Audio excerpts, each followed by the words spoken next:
साथियों नमस्कार। साथियों आज हम बात करेंगे जो मौजूदा आंदोलन चल रहा है और उसमें जो बातचीत शुरू हुई है तो उस पे आज चर्चा करेंगे। वैसे तो बहुत से लोगों को मैं अच्छा नहीं लगता क्योंकि मैं साफ बोल देता हूँ, स्पष्ट बोल देता हूँ, मेरे पास बात घुमानी नहीं आती है और इसलिए फिर कुछ लोग मुझे पसंद भी नहीं करते हैं, इसीलिए शायद मेरे को आंदोलन में भी शामिल नहीं किया गया और जो एसकेएम वाले हैं वो भी शायद मेरे से इसलिए राजी नहीं है।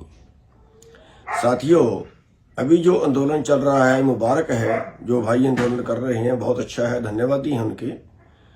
लेकिन अभी जो बातचीत पिछली शायद 14 तारीख को हुई है और आगे 22 तारीख को फिर होनी है, उस 14 तारीख में जो बातचीत चली है वो जो हमारे साथियों ने जो बात रखी वो ये रखी कि केंद्र सरकार 25% एमएसपी पर खरीद ले। मैं ये नहीं कहता कि उन्होंने किसी बदनीयत के तहत रखी, शायद उनका सोचना ये था कि अगर 25% सरकार खरीद लेगी तो बाजार में फसल कम हो जाएगी और व्यापारी उसको महंगे रेट पे खरीद लेगा। लेकिन शायद वो ये नहीं जानते कि अब तो हमारी सरकार WTO में शामिल है। हमारे देश के व्यापारी को अगर मलेशिया से खाद्य तेल सस्ता मिलेगा तो वो मलेशिया से खरीदेगा, भारत की सरसों क्यों खरीदेगा? आपके सामने उदाहरण है कि अब की बार धान पे 40 रुपए से लेके 200 रुपए तक का कट लगा है, जबकि सरकार से तो पूरी पेमेंट आई है और सरकार के पूरी पेमेंट आने के बावजूद किसान पे कट लगा है। क्यों? क्योंकि उसकी व्यवस्था प्राइवेट के हाथ में थी। हालांकि सरकार ने 100% खरीदी, 25% की तो बहुत दूर की बात है। 100% खरीदने के बाद भी कट लगा क्योंकि उसकी व्यवस्था प्राइवेट के हाथ में थी और प्राइवेट ने कहा कि जितना सरकार हमारे से चावल लेती है हमें उसमें शूट नहीं करता, चावल में टुकड़ा ज्यादा होता है या जो है अब की बार तुसे का रेट कम हो गया है, हम नहीं खरीदेंगे। तो किसान के खाते में ही पेमेंट गई और मजबूर किसान को 40 रुपए से 200 रुपए क्विंटल तक वापस खरीदार को देना पड़ा। और अगर खरीदी 25% रहेगी फिर क्या होगा? दूसरी बात, हरियाणा और पंजाब में गेहूं और धान 100% खरीदा जा रहा है और बाकी फसलें भी 25%, 30%, कोई 50% या कोई भावांतर में जैसा कैसा सरकार हरियाणा में तो खरीद रही है, पंजाब में शायद नहीं होगा। ये 25% की मांग रख देना कि 25% आप ले लो, तो शायद उनका ये भी एक तर्क होगा, जो हमारे लोग थे ये भी एक तर्क होगा कि अभी तो सरकार जो है वो 8-10% ही खरीद रही है पूरे देश का, लेकिन वो पूरे देश का 8-10% है। हरियाणा और पंजाब में तो धान और गेहूं 100% खरीद रही है। अगर इनकी बात मानकर सेंटर सरकार ने ये मान लिया कि ठीक है हम 25% खरीदेंगे और हरियाणा पर पंजाब का भी 25% कर दिया, कहां मरेंगे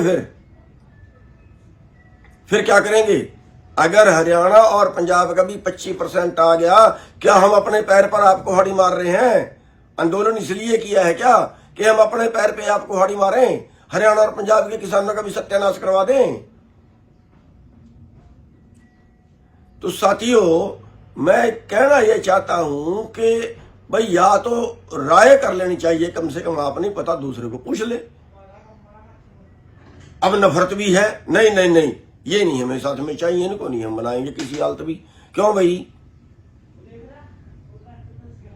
तो हम बिल्कुल इस बात से सहमत नहीं हैं और अगर 25% पे फैसला किया गया तो फिर ये माने कि हम घर चुप नहीं बैठेंगे, कुछ भी करना पड़े लड़ेंगे, मरेंगे, कुछ भी करेंगे और ये बिल्कुल बर्दाश्त नहीं होगा। हम सरकार को भी बता देना चाहते हैं कि सरकार गलतफहमी में रहे कि उनकी बात मान ली और 25% हमने लागू कर दिया और हो गया।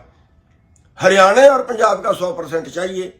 हाँ, जहां नहीं भी करा, अगर वहां लोग भाई आंदोलन करते हैं तो हम बिल्कुल जी जान से साथ में खड़ेंगे, वहां का भी खरीद दें, ये तो हो सकता है। ये तो मांग हो सकती है, लेकिन 25% खरीदें ये क्या तुक होया। और दूसरी चीज जो ये कहते हैं गारंटी कानून, गारंटी कानून, कौन सा गारंटी कानून, क्या गारंटी कानून। ये कहते हैं कि मान लिया सरसों का भाव 5950 रुपए है, ये कहते हैं अगर उसको कोई 5000 में 5500 में खरीदे तो उसके ऊपर मुकदमा दर्ज होना चाहिए कि वो 5950 से कम ना खरीदे, ये कह रहे हैं। लेकिन मैंने पहले भी एक बार बात चलाई थी कि अगर प्राइवेट आदमी को ये लगेगा कि मैंने कम पे खरीदी तो मुकदमा दर्ज होगा, तो वो ये कहेगा भैया मैं तो खरीद नहीं सकता, आपकी मर्जी है, पड़ी रहने दो, आप अपने घर पे रखो, जहां बिकती है वहां बेच लो, मैं तो नहीं खरीदूंगा। तो हम क्या कर सकते हैं, जिसका कोई मुकदमा दर्ज कर सकते हैं उस पर।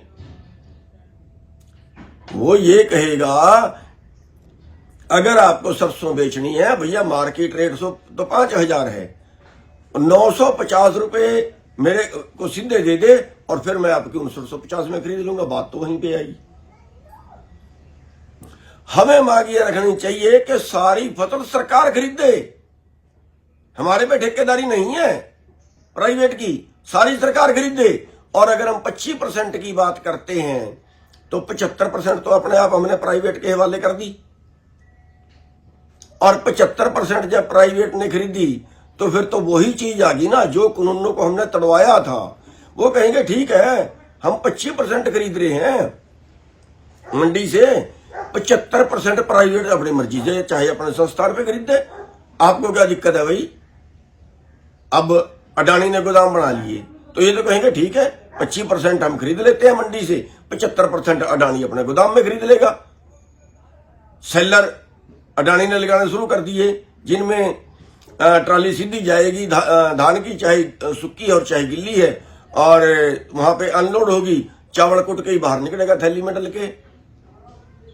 तो सरकार तो ये कहेगी ठीक है 25% हम खरीद लेंगे, 75% ये प्राइवेट खरीद लेंगे, तो गई मंडी तो, और फिर उसके स्टॉक सीमा भी गई। क्या हम अपने आप अपनी मर्जी से ही वही कानून लागू करवाना चाह रहे हैं। इसलिए जो भाई बातचीत कर रहे हैं, जो भाई आंदोलन कर रहे हैं, हम उनको भी बता देना चाहते हैं कि 25% का फैसला किसी हालत स्वीकार्य नहीं होगा। और ये जो एसकेएम वाले भाई हैं वो भी अभी तक इस पे नहीं बोले हैं, मैं उनसे भी कहना चाहूंगा स्टैंड लीजिए, वरना मौका चुक्की डूमनी गाय आड़ पताड़, फिर वही चीज होगी और फिर मेरे को बुरा बोल लेंगे। मैं पुट्ठा सीधा बोलूंगा तो फिर बुरा बोल लेंगे। तो मैं बिल्कुल किसान संगठनों को भी और सरकार को भी, दोनों को ये चेतावनी देना चाह रहा हूं कि 25% का फैसला हमें किसी हालत मंजूर नहीं होगा। हरियाणा पंजाब की सारी फसलें जैसे पहले बिक रही हैं उससे और ज्यादा बिकनी चाहिए, जो नहीं बिक रही है वो भी बिकनी चाहिए।